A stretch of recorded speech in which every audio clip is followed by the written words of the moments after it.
Senhores, bom dia, boa tarde, boa noite, estamos de volta. Viemos falar aqui de um tema bem complicado, como sempre. E devo dizer a vocês, eu fico triste, porque pouco se fala como deveria. A verdade é essa. No comentário fixado eu vou deixar os links importantes sobre tudo que nós estamos conversando aqui. Ok? Vamos lá ver o vídeo?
Então, vamos ler sobre o projeto, vamos entender o que está acontecendo, ok? Vem comigo. Projeto de lei prevê pena de homicídio simples para aborto após 22 semanas de gestação. Então, fazendo a conta, 4, 8, 12, 16, 20, vai dar ali em torno de 5 meses e meio.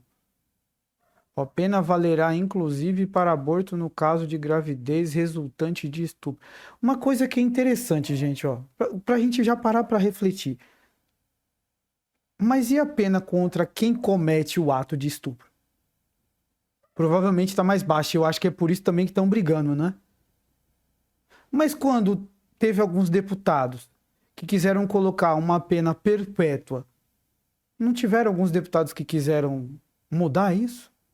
E olha que também é complicado hoje em dia, porque se parar para pensar, as falsas denúncias de abuso, de estupro também tá alta, não tá não? O tempo e a estatística. 80% das denúncias de abuso são falsas no Brasil. Isso é uma luz que acendeu de alerta imensa, do tamanho do sol.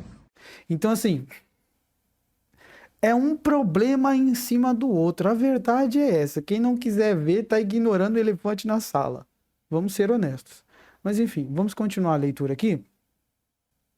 Em análise na Câmara dos Deputados, a proposta altera o Código Penal.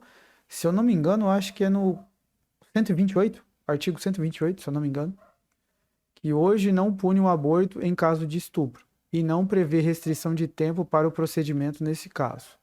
O Código também não pune o aborto quando não há outro meio de salvar a vida da gestante. Também não tem aquele caso lá, acho que deve ter sido algum juiz do Supremo, de anencefalia também, né? Enfim.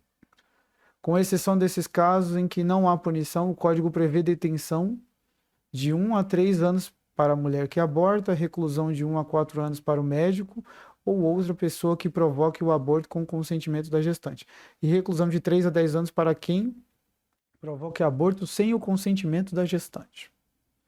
Ok.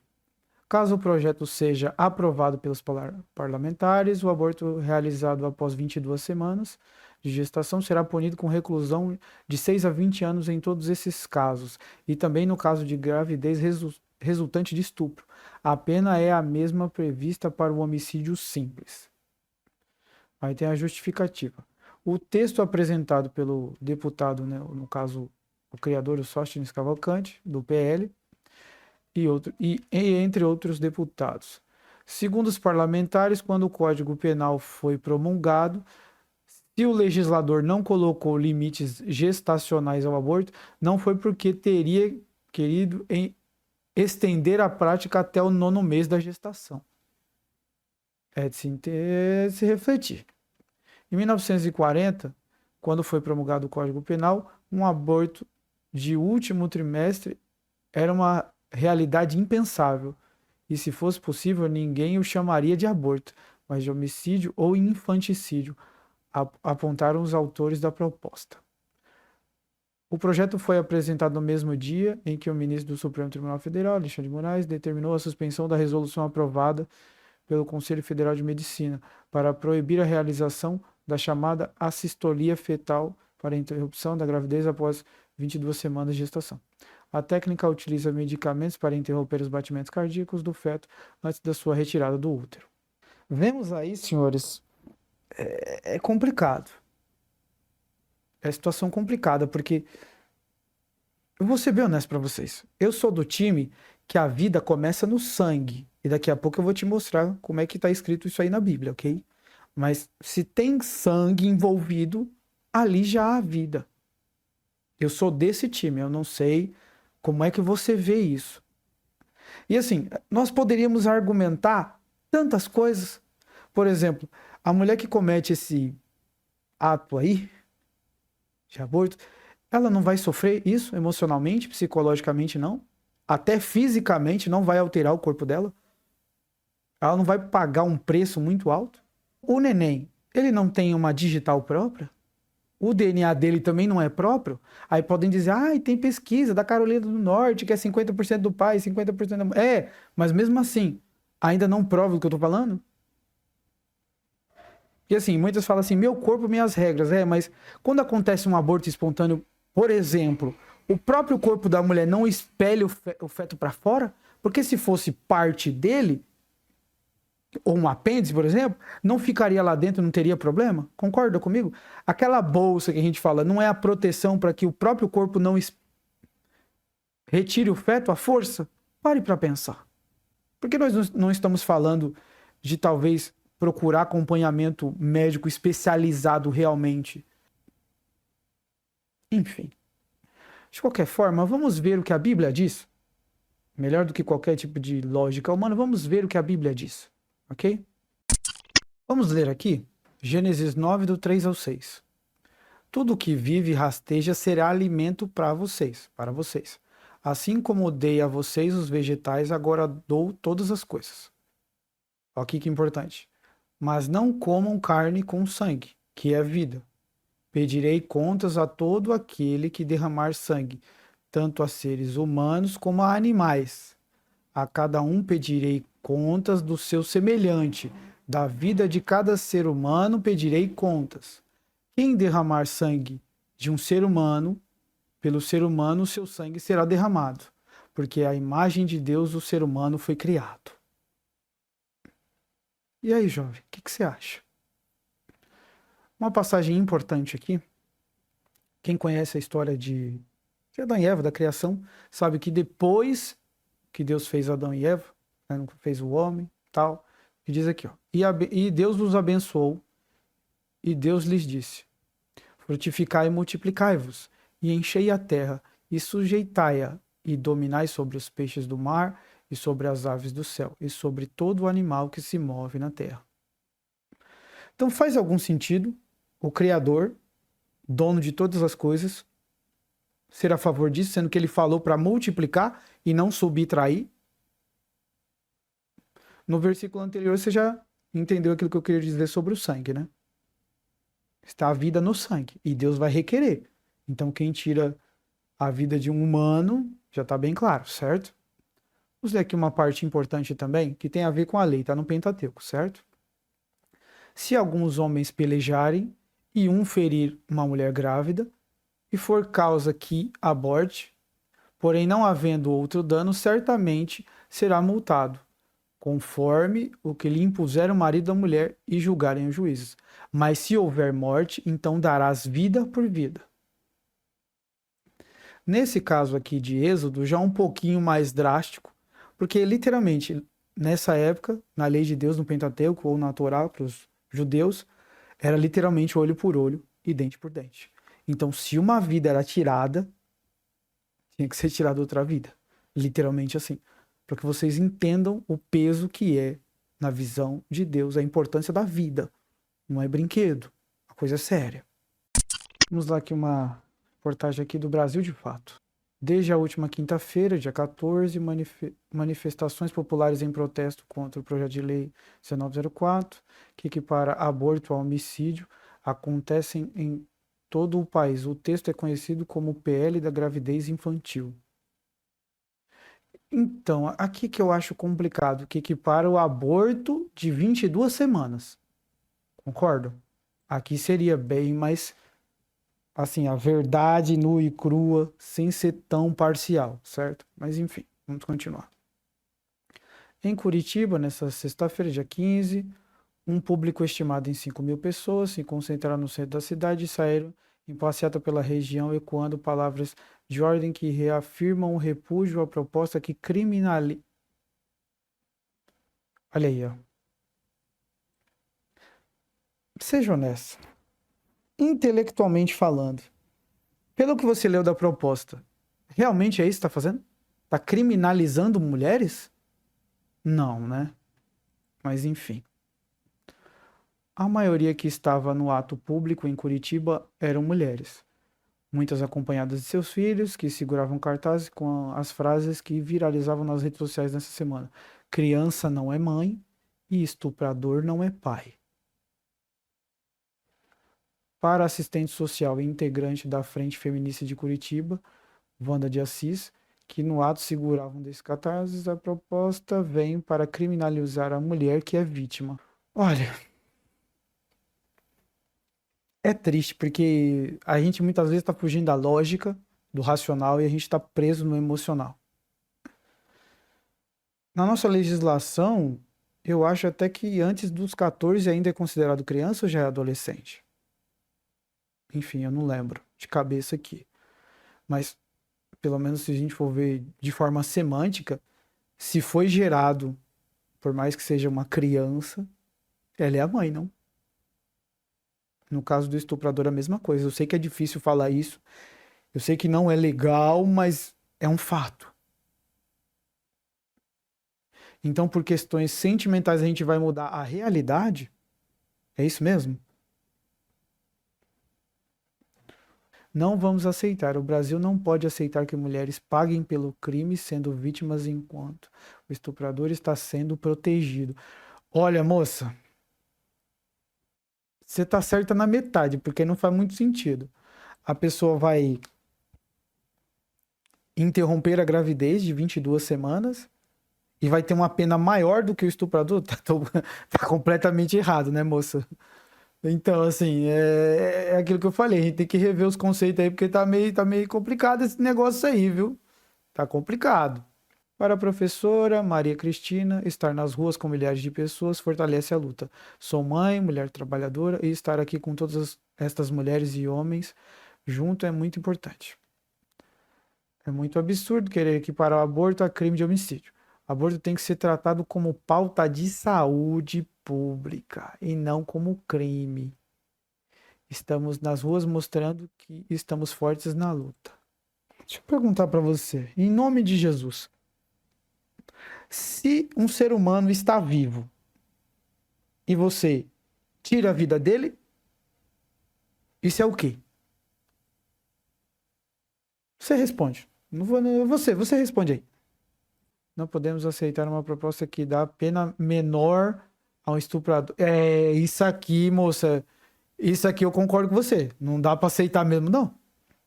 Realmente, realmente não faz sentido. Enfim, como a gente pode ver, um problema complicado. Mas vamos continuar também a meditar na palavra do Senhor e vamos ver o que ela tem a nos dizer. Nessa parte aqui eu quero mostrar para você, biblicamente, que Deus ele conhece cada ser, cada indivíduo. Ele sabe quem é cada um. Nós não deveríamos estar mexendo na vida que Deus deu. Ok? Confira comigo aqui. Meus ossos não estavam escondidos de ti quando em secreto fui formado e entretecido como nas profundezas da terra. Os teus olhos viram o meu embrião. Todos os dias determinados para mim foram escritos no teu livro antes de qualquer deles existir. Ouve-me, ilhas, e escutai, vós, povos de longe.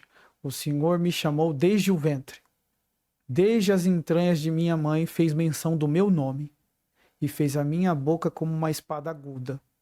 Como a sombra da sua mão me cobriu e me pôs como uma flecha limpa, e me escondeu na sua aljava, e me disse: Tu és meu servo, és Israel, aquele porque hei de ser glorificado.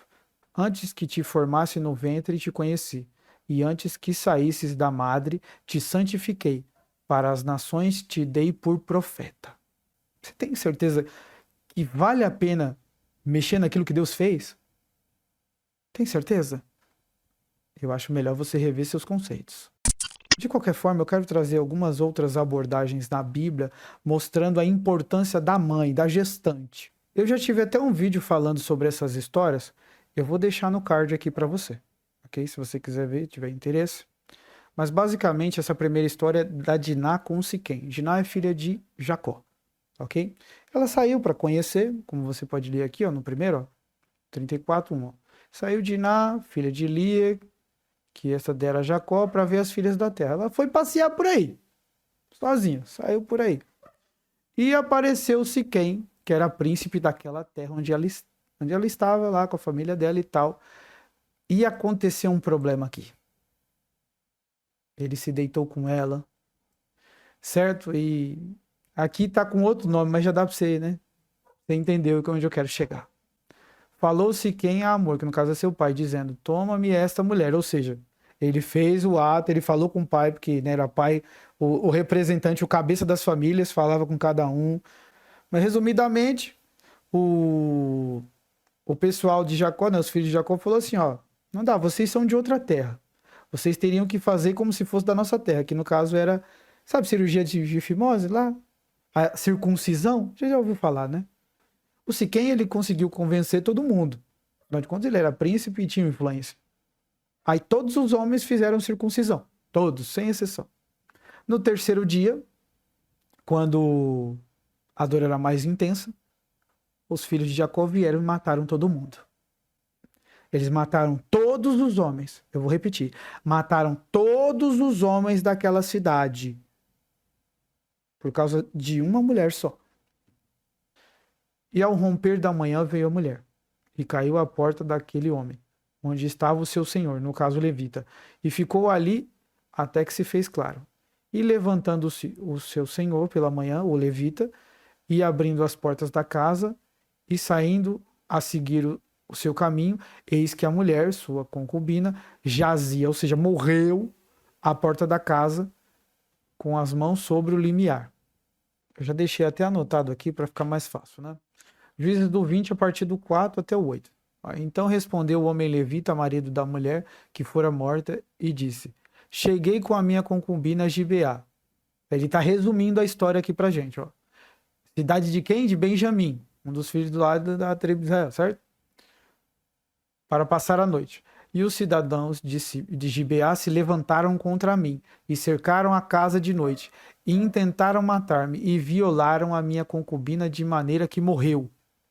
Então peguei a minha concubina, fi-la em pedaços, no caso 12, e enviei por toda a terra da herança de Israel, porquanto fizeram tal malefício e loucura em Israel. Eis que todos sois filhos de Israel, dai aqui a vossa palavra e conselho. Então todo o povo se levantou como um só homem, dizendo: Nenhum de nós irá à sua tenda, nem nenhum de nós voltará à sua casa. Você vê que a coisa ficou séria, né? Você vê que a chinela cantou aqui. Então viraram as costas e fugiram para o deserto, a penha de Rimom. Colheram ainda deles pelo caminho uns 5.000 homens, e de perto os seguiram até Gidom, e feriram deles 2.000 homens. E todos os que caíram de Benjamim naquele dia foram 25.000 homens que tiraram a espada. Todos eles homens valentes. Veja aí. Porém, 600 homens viraram as costas e fugiram para o deserto, a penha de Rimom, e ficaram na penha de Rimom 4 meses. E os homens de Israel voltaram para os filhos de Benjamim e os feriram ao fio da espada, desde os homens da cidade até os animais, até a tudo quanto se achava, como também a todas as cidades, quantas acharam, puseram fogo. Por causa de uma mulher que sofreu abuso, uma descendência inteira foi extinta. Você consegue entender isso? Você consegue entender? Tem certeza que na lei de Deus é brinquedo quando alguém comete algum tipo de violação numa mulher? Tem certeza? Acabei de provar para você que não é bem assim, não. A coisa antigamente era séria, seríssima. Então, quando você for falar da lei de Deus, cuidado. Você pode estar falando sem conhecimento. Senhores, para que eu possa concluir, verdade seja dita. Tem muita coisa ainda para ser discutida sobre essas questões de aborto. Muito. A minha maior preocupação, principalmente, é com a vida do feto, que não tem culpa. E eu entendo, alguém pode falar, meu, você é maluco, o estuprador... Eu entendo, mas é uma vida lá. Será que essa criança que muitas vezes a mãe está querendo tirar com 22 semanas não poderia ser um bom ser humano? Porque ela teve culpa disso? Não, não teve. Eu não posso obrigar essa mulher que passou por esse ato asqueroso de ficar com essa criança, porque é uma dor imensa. Eu entendo isso. Mas pensando até na vida da mãe, da gestante, se a gente tira esse feto, como é que fica o emocional e psicológico dela? As pesquisas estão aí, não precisa acreditar em mim não. Vai lá ver o resultado disso. Pergunta para alguma mulher que fez isso se ela tá bem psicologicamente. Vai lá ver. É de se refletir, você não acha? Eu vou dizer para você de novo. Cometeu estupro e foi comprovadamente, esqueça, perpétua. Perpétua, não tem saidinha, não tem nada. Não tem nada de bom comportamento. Não tem. Essa é a minha opinião, ok? No que diz respeito à lei de Deus, eu creio que ninguém tem que discutir. É a lei de Deus, acabou. Esqueça. Mas em coisas humanas... Gente, não dá. Não dá. O cara que comete estupro e foi comprovado mesmo, não é denúncia falsa. Por isso que eu tô falando que ainda tem que conversar muito sobre isso. Porque senão, se a gente for levar em consideração, como a juíza falou, 80% das denúncias são falsas. Para pensar. A gente está com um problema muito grande nas mãos, mas a gente realmente está investigando a raiz disso. E eu vou dizer para você onde é a raiz. É a família. Enquanto não se resolver a família, que é a base da sociedade, isso vai continuar acontecendo. E não vai adiantar nada. Nós vamos continuar enxugando o gelo. A verdade é essa. Senhores, qual berço você quer ficar? Eu fico por aqui.